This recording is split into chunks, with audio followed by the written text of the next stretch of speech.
Telugu politics లో కాదు, ఇప్పుడంతా టాలీవుడ్ పాలిటిక్సే. ఎప్పుడు నోటి దూకుడుతో మాస్ డైలాగ్స్ తో ట్రెండింగ్ లో ఉండే బండ్ల గణేష్ ఇప్పుడు ఇద్దరు యంగ్ హీరోస్ ను పక్క పక్కన పెట్టి బిగ్ కాంట్రవర్సీకి ఫ్యూయల్ ఇచ్చారు. ఒకవైపు యూత్ లో క్రేజ్, రౌడీ ఇమేజ్ తో వచ్చిన విజయ్ దేవరకొండ రీసెంట్ గా హీరోగా తన స్కార్పిల్ ను కోల్పోయాడా అనే డౌట్స్ వస్తున్నాయి. ఆయన సినిమా రిజల్ట్స్ ఆశించినంత గ్రేట్ గా లేవు.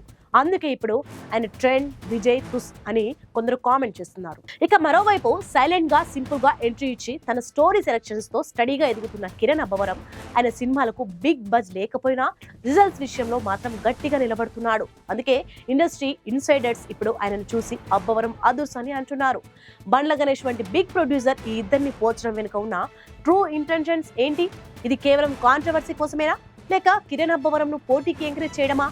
మొత్తానికి ఈ యంగ్ హీరోస్ డిబేట్ ఇప్పుడు సోషల్ మీడియాలో హాట్ టాపిక్ గా మారింది.